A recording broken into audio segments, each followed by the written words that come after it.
ನಾವು ಇವಾಗ ರೆಡಿಯಾಗಿ ಅತ್ತೆ ಮಾವ ಮನೆಗೆ ಹೋಗ್ತಾ ಇದ್ದೀವಿ. ಅಲ್ಲಿಂದ ಒಂದು ಫಂಕ್ಷನ್ ಇದೆ ಮತ್ತೆ ಮನೆ ದೇವ್ರಿಗೆ ಹೋಗೋಣ ಅಂತ. ಯಾವ ಟೈಮ್ಗೆ ಎದ್ಸಿದ್ರು ಏನೋ ಅಷ್ಟೇ ಖುಷಿ ಅಷ್ಟೇ ಎಕ್ಸೈಟ್ಮೆಂಟ್ ಇರುತ್ತೆ.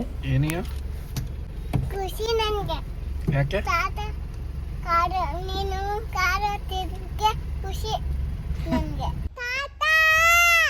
ಫುಲ್ ಖುಷಿಯಾಗ್ಬಿಟ್ಟಿದ್ಲು. ತಾತ ಅಂತ ಕೂಗ್ತಾ ಇದ್ದಾಳೆ ಬಂದರೆ. ಬಟ್ ಮಾವ ಆ್ಯಕ್ಚುಲಿ ದೇವಸ್ಥಾನಕ್ಕೆ ಹೋಗಿದ್ರು. ಇಲ್ಲ ಅಂದಿದ್ರೆ ಅವ್ರು ಕೆಳಗಡೆ ಬಂದು ಎತ್ಕೊಂಡು ಬಂದ್ಬಿಡ್ತಾ ಇದ್ರು. ಸೊ ಬಂದಿದ ತಕ್ಷಣ ಅವರು ಬಂದರು, ಎಲ್ಲರೂ ಕೂತ್ಕೊಂಡು ಎಲ್ಲ ಒಟ್ಟಿಗೆ ಊಟ ಮಾಡಿದ್ವಿ, ಅನ್ನ ಪಪ್ಪು ಎಲ್ಲ. ಸೊ ರಾತ್ರಿ ಆರೆಂಜ್ ಕೂಡ ತಿಂತಾ ಇದ್ದಾಳೆ ಅಜ್ಜಿ ತಾತ ಜೊತೆ ಕೂತ್ಕೊಂಡು. ಸೊ ಬೆಳಗ್ಗೆ ಎದ್ದು ಫ್ರೆಶ್ ಅಪ್ ಆಗಿ ಕಾರ್ ಪೂಜೆ ಎಲ್ಲ ಮುಗಿಸ್ಕೊಂಡು ಮನೆ ದೇವ್ರಿಗೆ ಹೋಗೋಣ ಅಂತ ಹೋಗ್ತಾ ಇದ್ದೀವಿ. ವರ್ಷದಲ್ಲಿ ಒಂದು ಸರಿ ಈ ಥರ ಹೋಗ್ಬಿಟ್ಟು ಮನೆ ದೇವ್ರಿಗೆ ಪೂಜೆ ಮಾಡಿಸ್ಕೊಂಬಂದ್ರೆ ಏನೋ ಒಂಥರ ನೆಮ್ಮದಿ.